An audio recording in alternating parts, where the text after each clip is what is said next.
Hello guys, मैं BP Singh विद्या coaching के इस यूट्यूब चैनल पर आपका स्वागत करता हूं।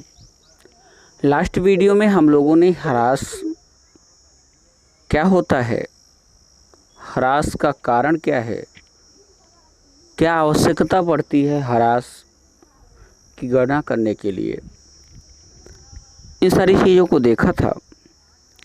आज हम लोग इस वीडियो में देखेंगे हरास की कौन कौन सी विधियां हैं। हरास की प्रमुख पद्धतियों की बात करें, हरास के लेखांकन की प्रमुख पद्धतियों की बात करें तो कुछ महत्वपूर्ण विधियां हैं, जिनमें पहली है अस्थायी किस्त पद्धति। इसे सरल रेखा पद्धति या मूल लागत पद्धति या समान किस्त पद्धति अनेक नामों से जाना जाता है। तो सरल रेखा पद्धति है क्या, अस्थायी किस्त पद्धति है क्या, फिक्स्ड इंस्टॉलमेंट मेथड या स्ट्रेट लाइन मेथड। इसमें होता क्या है कि जो हरास की राशि है प्रतिवर्ष समान रहती है, प्रतिवर्ष वही रहती है, उसमें कोई परिवर्तन नहीं होता है।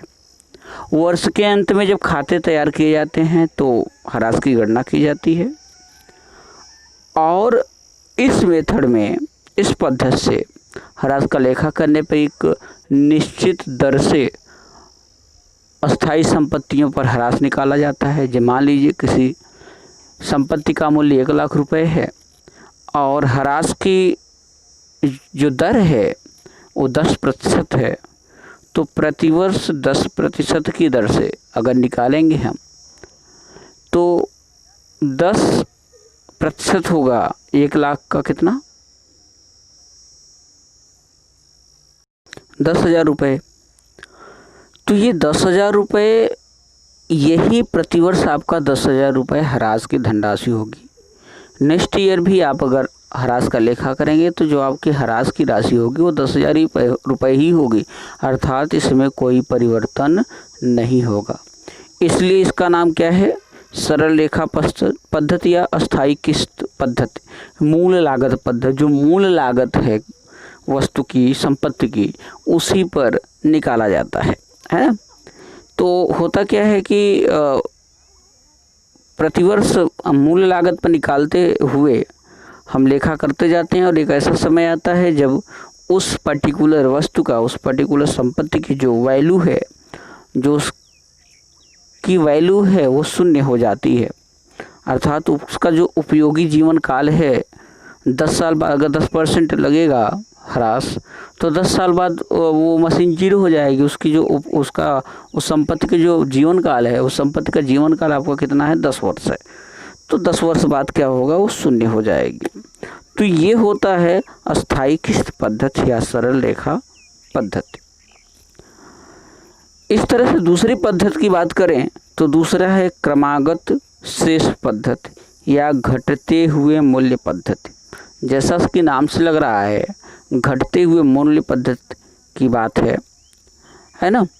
तो घटते क्रमागत, इसमें क्या होता है, वहाँ पे पहले मेथड में अस्थायी किस्त पद्धति में क्या था कि जो हरास की राशि वो प्रतिवर्ष सेम थी, वही थी, जबकि इसमें क्या होता है, हरास की राशि प्रतिवर्ष घटती जाती है, हरास की राशि प्रतिवर्ष घटती जाती है, इसलिए इसे घटते हुए शेष पद्धति या हरासमान शेष प्रणाली भी कहा जाता है, क्रमागत शेष पद्धति।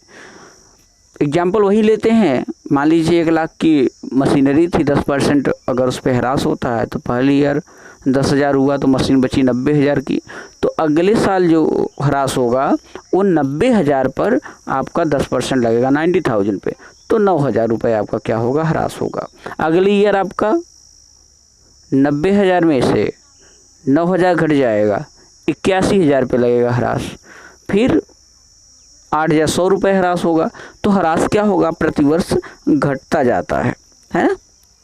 हरास क्या होगा, जैसे जैसे मशीन पुरानी होती जाती है उसका मूल्य घटता जाता है, इसलिए हरास की राशि भी घटती जाती है। यह जो पद्धति है क्रमागत शेष पद्धति, यह बहुत प्रचलित पद्धति है। वास्तव में यह एक वैज्ञानिक पद्धति है। कोई भी मशीनरी है, अगर 1 लाख रुपए की, तो अगले साल अगर वो 90,000 की है तो अब 90,000 पे ह्रास निकालना चाहिए। पहले वाले मेथड में आप क्या करते थे, मूल लागत पे निकालते थे। इसमें क्या करेंगे, जो उस ईयर में, वर्ष के अंत में उसकी वैल्यू है उस पर निकालेंगे। तो ह्रास की राशि क्या होगी, घटती जाएगी, है ना। क्योंकि ह्रास घटते हुए शेष पर निकाला जाता है, इसलिए इसे क्या कहते हैं, क्रमागत पद्धति के नाम से जानते हैं। स्थायी संपत्तियों पर सामान्यतया इसी पद्धति का प्रयोग करके ह्रास निकाला जाता है। तो ये आपकी हो गई कौन सी, क्रमागत या स्थायी। तीसरी की बात करें, वार्षिक ह्रास पद्धति, एन्युटी डिप्रिसिएशन मेथड। वार्षिक ह्रास पद्धति क्या है, जैसा कि नाम से लग रहा है वार्षिक ह्रास पद्धति। यहाँ पर ह्रास की जो बात कर रहा है, वार्षिक ह्रास पद्धति या वार्षिक वित्त पद्धति, इसमें जो भी ह्रास काटा जाता है, जो भी ह्रास निकाला जाता है, उसको कहीं विनियोजित कर दिया जाता है, उसका विनियोग कर दिया जाता है ना। इसमें होता क्या है कि मान लीजिए आपके व्यवसाय में 1 लाख की मशीनरी है और उसका जीवन काल 10 वर्ष है, तो 10 वर्ष बाद आपको एक मशीनरी चाहिए। जब मशीन चाहिए तो आपको 1 लाख रुपए की व्यवस्था करनी पड़ेगी। यह मेथड ऐसा करता है कि जो आप ह्रास निकालें, ह्रास की व्यवस्था करें, तो अपने प्रॉफिट एंड लॉस अकाउंट से उतना पैसा आप कहीं विनियोग करते जाइए। किसी ऐसे बांड में लगा दीजिए पैसे को जहां से आपको ह्रास ब्याज भी मिलता रहे और जिससे आपको लास्ट में, वर्ष के अंत में या अनुमानित जीवन काल जो मशीनरी का है 10 वर्ष बाद, आपको पर्याप्त अमाउंट 1 लाख रुपए जो आपको आवश्यकता है वो मिल जाए और आप बड़े आसानी से मशीनरी को परचेज कर सकें, क्रय कर सकें। आपको अमाउंट ढूंढने की आवश्यकता नहीं पड़ेगी, उसको एडजस्ट करने की आवश्यकता नहीं पड़ेगी, वो आपको पैसा वहाँ से मिल जाएगा। तो ये वार्षिक वित्त पद्धति है। इसमें एन्युटी टेबल होता है और उसी टेबल के अकॉर्डिंग आपका ब्याज निकाला जाता है। ये सारे मेथड जो हैं, इसको हम लोग जब न्यूमेरिकल देखेंगे तो बड़े आसानी से आपको समझ में आएंगे। अभी हम थियरी देख रहे हैं, जब इसके न्यूमेरिकल देखेंगे तो चीज़ें बड़े आसानी से आपको समझ में आ जाएंगी, है ना। तो इसलिए बहुत परेशान होने की आवश्यकता नहीं है। अगला जो चौथा मेथड है वो ह्रास कोष पद्धति है, डिप्रिसिएशन फंड मेथड, है ना। यह जो मेथड है इसका प्रयोग तब किया जाता है बहुमूल्य संपत्तियां, जैसे मशीन आदि की क्रय की जाती हो और इनकी अवधि के बाद इन्हें प्रतिस्थापित करना हो। कोई मशीनरी ऐसी है 10 लाख रुपए 20 लाख रुपए की है और उसका अनुमानित जीवन काल मान लीजिए कुछ है, उसके बाद उसको हटाना है, दूसरी लगानी है, तो 20 लाख 25 लाख 30 लाख 50 लाख की अगर मशीनरी है, तो अगर आप 8 साल 10 साल बाद उसको प्रतिस्थापित करेंगे, उसकी जगह दूसरी मशीनरी लगाएंगे, तो इतना 25-50 लाख रुपए आपको तुरंत अपने व्यवसाय से निकालना इतना आसान नहीं होता। तो उसके लिए सेम पिछले मेथड की तरह यहाँ भी एक कोष बनाया जाता है और उस पैसे को उस कोष में रखा जाता है। कोष में रखेंगे, आपको ब्याज मिलेगा और एक ऐसा समय आएगा, जो भी अनुमानित जीवन काल है 5 साल 7 साल 10 साल बाद, वो आपकी मशीनरी की वैल्यू के बराबर आपका कोष हो जाएगा और उस कोष को आप निकाल करके और ऋण पत्रों में लगा सकते हैं, किसी बॉन्ड में लगा सकते हैं पैसे को, आप वहाँ से पैसा निकाल करके आप मशीनरी को परचेज़ कर सकते हैं, है ना। तो जो ह्रास की राशि आएगी उस राशि को आप क्या करेंगे, कहीं विनियोजित करते जाएंगे। जब विनियोजित करेंगे, उसका विनियोग करेंगे, इन्वेस्ट करेंगे, तो वहाँ से आपको ब्याज मिलेगा और एक फिक्स्ड अमाउंट आपका जमा होता जाएगा और 10 साल बाद आपको बिना किसी एक्स्ट्रा एफर्ट के आपको पैसे प्राप्त हो जाएंगे और बस बड़ी आसानी से आप मशीनरी को अपने क्या करेंगे, प्रतिस्थापित कर देंगे। तो ये आपकी है ह्रास कोष पद्धति। अगली पद्धति की बात करें तो बीमा पॉलिसी पद्धति। ये पद्धतियाँ लगभग एक जैसी हैं, इसमें बीमा पॉलिसी ले ली जाती है कोई, और वहाँ भी सेम चीज़ें हैं। ह्रास कोष पद्धति पिछली पद्धति का जो है एक विशेष रूप है। दोनों में अंतर सिर्फ इतना है कि बीमा पॉलिसी पद्धति के अंतर्गत धनराशि को प्रतिभूतियों में विनियोजित नहीं किया जाता, बल्कि बीमा प्रीमियम के रूप में बीमा कंपनी को दिया जाता है, वो प्रतिभूतियों में होता है ना। ह्रास कोष पद्धति में क्या होता है, किसी प्रतिभूतियों में लगा दिया, किसी डिवेंचर में लगा दिया, किसी बॉन्ड में लगा दिया पैसे को।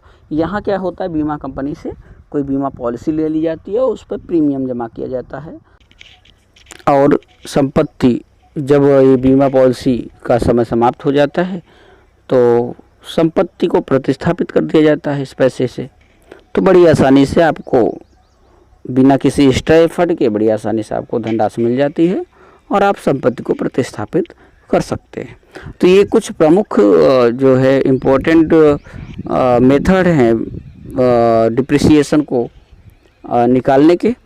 तो अगले वीडियो में हम लोग अस्थायी किस्त पद्धति, अस्थायी प्रभाग पद्धति को पढ़ेंगे, उसको न्यूमेरिकल को देखेंगे कैसे कोई क्वेश्चन सॉल्व करेंगे हम ना।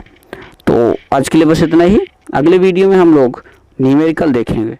Thank you.